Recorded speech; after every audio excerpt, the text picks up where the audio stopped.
வணக்கம் நண்பர்களே. திருச்சி மாவட்டத்தில் 2009ஆம் ஆண்டு நான் காவல்துறை கண்காணிப்பாளராக பணிபுரிந்த போது நடந்த ஒரு இராணுவ அதிகாரியினுடைய கொலையை பற்றி காவல்துறை எவ்வளவு சிறப்பாக புலன் விசாரணை செய்தார்கள் என்பதை நீங்கள் தெரிந்து கொள்ள வேண்டும் என்பதற்காக இந்த வழக்கை பற்றி நான் இப்போது குறிப்பிட இருக்கின்றேன். ஒரு நாள் மாலை நேரத்தில் திருச்சியிலே உள்ள சுற்றுலாத்தலமான முக்கொம்பு என்ற ஒரு இடத்தில் பணிபுரிந்த ஒரு ஆய்வாளர் என்னை தொலைபேசியில் தொடர்பு கொண்டு ஒரு இராணுவ அதிகாரி கொலை செய்யப்பட்டு விட்டார் என்று சொன்னவுடன் நான் அந்த நேரத்தில் காவல்துறை தலைவர் அவர்களுடன் முதலமைச்சர் பாதுகாப்பு பணியிலே ஒரு இடத்தில் சென்று கொண்டிருந்தேன். எங்கள் இருவருக்கும் மிகப்பெரிய ஆச்சரியத்தை உண்டாக்கியது. திருச்சி மாவட்டத்திலே இராணுவ அதிகாரி கொலையா, அதுவும் வாத்தலை முக்கம்பிலே, அங்கு இராணுவ அதிகாரி போவதற்கு ஏது வாய்ப்பு என்று நினைத்து இருவரும் பேசிக்கொண்டிருக்கையில் நான் உடனே அந்த இடத்திற்கு செல்கின்றேன் என்று சொன்னவுடன் காவல்துறை தலைவர் அவர்களும் உடனடியாக சென்றுவிட்டு என்ன என்று பார்த்துவிட்டு எனக்கு கூடுங்கள் என்று அவர் பாதுகாப்பு பணியை தொடர்ந்தார். அடுத்த அரை மணி நேரத்திலே அந்த சுற்றுலாத்தலத்திற்கு நான் சென்று விட்டேன். அங்கு சென்று பார்த்த காட்சி என்னுடைய மனதை மிகவும் கலங்க வைத்தது. நடந்த சம்பவம் என்னவென்றால், மாலை நேரம் அந்த இராணுவ அதிகாரியும் இராணுவ அதிகாரியினுடைய மனைவியும் தங்களுடைய 12 வயது மகளை அழைத்து கொண்டு சுற்றுலாத்தலத்திற்கு செல்கின்றார்கள். அவர் வந்த காரணம் என்னென்னா, அங்கே உள்ள திருச்சியில் உள்ள 117 பெட்டாலியனில் இராணுவத்திற்கு ஆள் சேர்க்கின்ற பணி நடக்கின்றது. அதில் மருத்துவ பரிசோதனை செய்வதற்காக இவர் பேசிக்கலாக ஒரு டாக்டர். இராணுவத்தில் டாக்டராக இருந்தால் அவங்கள மேஜர்னு சொல்லுவாங்க. அவர் தன்னுடைய மனைவியை அழைச்சி கொண்டு வேலையை முடிச்சுட்டு சுற்றுலாத்தலம் பக்கத்தில் எது இருக்குன்னு கேட்குறாரு. முக்கம்புன்னு சொன்னோன்னே வர்றாங்க. அப்போது இந்த மனைவி, இராணுவ அதிகாரியினுடைய மனைவி, அங்கே உள்ள ஊஞ்சலில் உட்காந்து ஆடிட்டுருக்காங்க. அந்தி மயங்கிற வேலைங்கிறதுனால பக்கத்தில் ஆள் இருந்தால் கூட தெரியாது. அந்த பெண்ணை வைத்துக்கொண்டு, தன்னுடைய மகளை வைத்துக்கொண்டு அந்த இராணுவ அதிகாரி பக்கத்தில் ஒரு 50 அடியில் நின்றுட்டுருக்காரு. பக்கத்தில் கரும்பு சாறு போட்டுட்ருக்காங்க. அதுக்கு அந்த பாப்பா கேட்குது, அதை வாங்கி கொடுத்துட்டு நின்றுட்டுருக்காரு. இந்த ஊஞ்சலில் ஆடிட்டு இருக்கிற இராணுவ அதிகாரி கழுத்தில், இராணுவ அதிகாரியினுடைய மனைவி ஒரு செயின் போட்டிருக்காங்க. அப்போது அந்த இடத்துக்கு வந்த ஒரு இளைஞன் அந்த பெண்ணினுடைய கழுத்திலே கத்தியை வைத்து சத்தம் போடாத அப்படிங்கிறான். இராணுவ அதிகாரி மற்றும் டாக்டருடைய மனைவி அல்லவா, நம்ம கணவர் இராணுவத்தில் வேலை பார்க்குற டாக்டர், அவர் இருக்கும்போது நம்ம கழுத்தில் ஒருத்தன் கத்தியை வைக்கிறானேன்னு சொல்லி இவன் சத்தம் போடாதன்னு சொன்னதுக்கப்புறமும் என்னங்க அப்படின்னு சொல்லி கத்துறாங்க. ஆக்சுவலாக அது தமிழ் பெண், பல்லடத்தை சேர்ந்தவர்கள். அவர்கள் குடியிருந்தது தும்கூருங்கிற இடத்துல, கர்நாடகாவில். 2 பேரும் இதுக்காக பணிக்கு வந்த டாக்டரோட அந்த மனைவியும் மகளும் வந்திருக்காங்க. சத்தம் கேட்டோன்னே என்ன அப்படின்னு சொல்லிவிட்டு அந்த இராணுவ அதிகாரி திரும்பி பார்க்குறாரு. அப்போ தான் இவனுக்கு தெரியுது, கழுத்தில் கை வச்சான் இல்லையா, கத்தியை வச்சு மிரட்டினால அவனுக்கு பக்கத்தில் கணவர் இருக்காருங்கிறதே அவன் அப்போ தான் பார்க்குறான். ஆள் இருக்காங்கன்னு தெரிஞ்சோன்னே இவன் ஓட ஆரம்பிக்கிறான். அவர் இராணுவத்தில் வேலை பார்க்குற அதிகாரி, அதோடு மட்டும் இல்லாமல் நல்ல இளைஞர். அந்த பொண்ணை அப்படியே விட்டுட்டு அவனை விரட்டுறாரு. விரட்டி பக்கத்தில் போய் ஒரு 50 அடி ஓடணுன்னு அவனால் வேகமாக ஓட முடியல. அவர் போய் அவனை பிடிக்கிறாரு. அவன் போட்டிருந்த ஜர்க்கினை பிடிக்கிறாரு. ஜர்க்கினை அப்படியே கழட்டி விட்டுட்டு திரும்பவும் ஓடுறான். ஜர்க்கின் கீழே விழுந்ததை விட்டுட்டு இவர் திரும்பவும் அவனை தொடர்ந்து ஓடுறார். ஓடி போய் அவனை பிடிக்கிறார். பிடிக்கும்போது அவன் என்ன பண்ணுறான், முதுகுக்கு பின்னால் இருக்கிற பெரிய வாள், கத்தி, அது பாச்சூர்னு ஒரு இடம் இருக்குது, அதில் தான் அந்த மாதிரி கத்தி செய்வாங்க வாத்தலைக்கு பக்கத்தில்.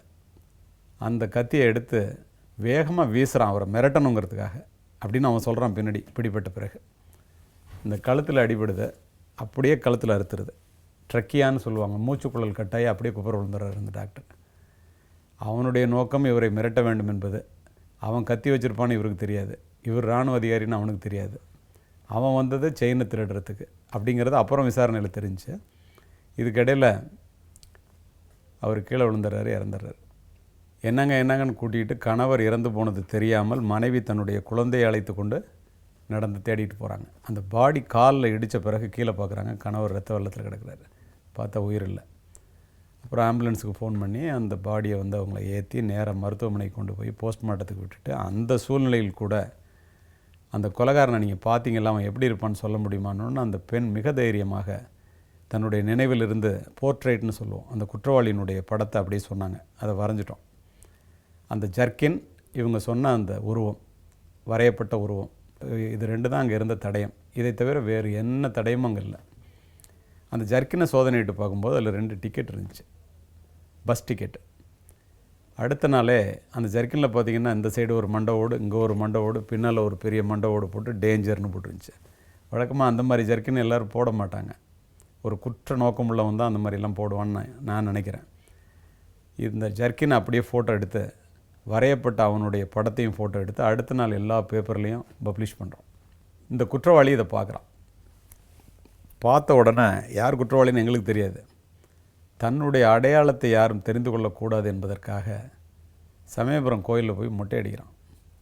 மொட்டை அடிச்சுட்டு அவன் சுற்றிட்டு இருக்கான். நாங்கள் இந்த ஜர்க்கின் யாருதுன்னு தெரிஞ்சிச்சுன்னா அவங்க என்னையே தொடர்பு கொண்டு தகவல் கொடுக்கலாம் அப்படின்னு சொல்லி என்னுடைய செல் நம்பரை பேப்பரில் பப்ளிஷ் பண்ணுறோம். எல்லாருக்கும் டிவியிலலாம் சொல்கிறோம். இறந்து போன ஒரு இராணுவ அதிகாரி என்பதனால் டெல்லியிலேருந்து ஆரம்பித்து சென்னை வழியாக எல்லா பெரிய உயர் இராணுவ அதிகாரிகளும் எல்லா போலீஸ் உயர் அதிகாரிகள்ட்டையும் பேசி எப்படியாவது கண்டுபிடிக்கணும்னு சொல்கிறாங்க. வழக்க சிபிஐக்கு மாற்றலாமா அப்படிங்கிற கேள்வியெல்லாம் வந்துச்சு.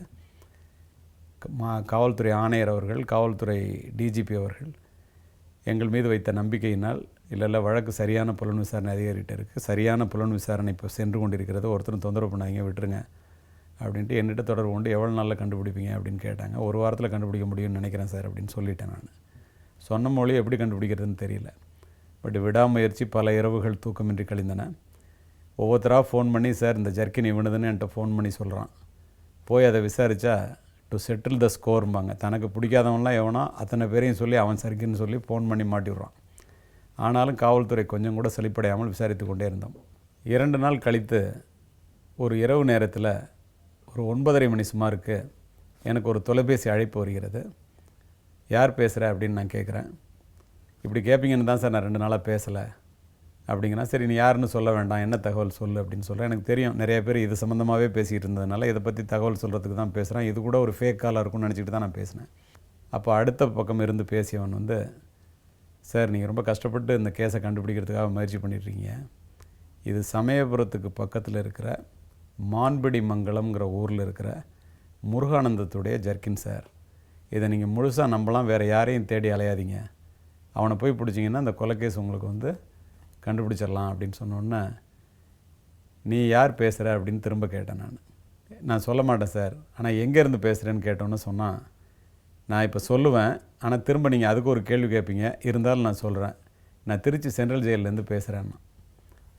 எனக்கு ஒரே ஆச்சரியம், திருச்சி சென்ட்ரல் ஜெயிலில் எப்படிடா போன் இருக்குது அப்படின்னு கேட்டேன். இதை மாதிரி கேட்பீங்கன்னு தான் சார் 48 மணி நேரமாக நான் பேசாமல் இருந்தேன்னு. சரி நீ சொல்ல வேண்டாம் அப்படின்ட்டு வச்சுட்டேன். நான் உடனே காவலர்கள் அனுப்பிச்சு இந்த மாதிரி ஒருத்தன் இருக்கானான்னு கேட்க சொல்லி, ஆறுமுகம்னு அந்த இன்ஸ்பெக்டர் நேம், போய் விசாரிங்க அப்படின்னு சொல்லி சொன்னோன்னே அவர் போய் விசாரிச்சுட்டு, சார் ஒருத்தன் இருக்கான், சம்பவத்துக்கு அடுத்த நாள் சமயபுரத்தில் போய் மொட்டை அடிச்சிருக்கான், அன்றைக்கி தான் நம்ம பேப்பர்லலாம் பப்ளிஷ் பண்ணோம், அது மாதிரி ஒருத்தன் இருக்கான் சார் அப்படின்னோன்னா, சரி அவனை பிடிக்காத ஃபுல்லாக ஃபாலோ பண்ணுங்கள் அப்படின்ட்டான். இதுக்கு இடையில் அந்த ஜர்க்கினில் இருந்த ஃபோட்டோவை வச்சு அந்த ஜர்க்கின் அவனுக்கு தானான்னு கேளுங்கன்னா, அந்த ஊரில் உள்ள ஒருத்தனை விசாரிக்கும்போது ஒரு லேடி, வயதான பெண், அவங்க வந்து சொல்கிறாங்க அந்த ஜர்க்கின் அவனுக்கு தான் சார்னு சொல்லிட்டாங்க. அதற்கு பிறகும் பிடிக்க வேண்டாம்னு சொல்லிவிட்டு அவனுடைய நடைய க்ளோஸ் ப்ராக்சிமிட்டியில் இருந்துக்கிட்டு நீங்கள் அவனை வாட்ச் பண்ணுங்கன்னு சர்வேலன்ஸ் போட்டாச்சு. ஏன்னா முழுமையான தடயங்கள் இல்லாமல் அவனை கைது பண்ணக்கூடாதுன்னு நான் ஒரு முடிவோடு இருந்தேன். அப்போது அந்த ஜர்க்கினில் இருந்த 2 டிக்கெட்டை எடுத்து அந்த டிக்கெட் நம்பரை வச்சு அது எந்த பஸ்ஸுன்னு பார்த்து அதில் யார் கண்டக்டர் டிரைவர் அந்த நேரத்துக்கு போனாங்கன்னு பார்த்து அந்த கண்டக்டர் டிரைவர்லாம் அழைச்சிட்டு வந்துட்டோம். அவங்கள விசாரிக்கும் போது அவன் சொன்னான், சார் ஒருத்தன் பான் பராக் போட்டுட்டு அந்த சம்பவத்தை அன்றைக்கி ஃபுட்பாலில் நின்னான் சார், இந்த ஜர்க்கின் போட்டிருந்தான், நான் அவனை மேலே ஏறுறான்னு சொன்னேன், அவன் என்னை முறைச்சி பார்த்தா, நான் ஒன்றும் சொல்லலை சார், அவனை பார்த்தா நல்லவனாக தெரியல அப்படின்னா. இவங்க விசாரணையெல்லாம் முடிச்சுட்டு அவன் வந்து ஒரு ஆம்னி பஸ்ஸில் ஏறி குளித்தலைக்கு போகிற வழியில் இடையில வந்து கம்பரசம்பேட்டைங்கிற இடத்துல இறங்குறான். அங்கே போய் ஒரு பெண்ணோட பேசுகிறான், அது அவனுடைய தாய். அவங்க வந்து அயன் பண்ணுற வேலை பண்ணிகிட்ருக்குறாங்க. திரும்ப பஸ்ஸில் ஏறுறான், திரும்ப முக்கம்புக்கு போகிறான். அங்கே ஏகப்பட்ட போலீஸ் போட்டு நாங்கள் குற்றவாளியை தேடிக்கிட்டு ஃபர்தராக தப்பு நடக்காமல் இருக்கிறதுக்கு போலீஸ் போட்டுட்ருக்கோம். அதே இடத்துக்கு அவன் போகிறான். அப்போ எவ்வளோ தைரியசாலியாக இருப்பான்னு பார்த்துங்க. அப்போது அந்த டிக்கெட்டில் இருந்தது 2 டிக்கெட்டில் ஒன்று சிந்தாமணி பஸ் ஸ்டாண்டில் ஏறி கம்பரசம்பேட்டை ஓம்னி பஸ் டிக்கெட் அது. அதுக்கப்புறம் கம்பரசம்பேட்டையிலேருந்து கவர்மெண்ட் பஸ்ஸில் ஏறி குளித்தலையில் போய் இறங்குறான் அந்த வாத்தலை முக்கம்பில். ஸோ இது இவன் தாங்கிறத உறுதியாக தெரிஞ்ச பிறகு அவனை கைது பண்ண அப்படின்னு சொல்லி கைது பண்ணோம். ஆனால் அதுக்கப்புறம் அவன் அந்த குற்றத்தை ஒத்துக்கிட்டானா இல்லையா, வழக்கு எந்த திசையில் போனது, எப்படி குற்றவாளியை உறுதி செய்தோம் என்பதை நாளை தொடர்வோம். நன்றி, வணக்கம். நாளை மீண்டும் சந்திப்போம்.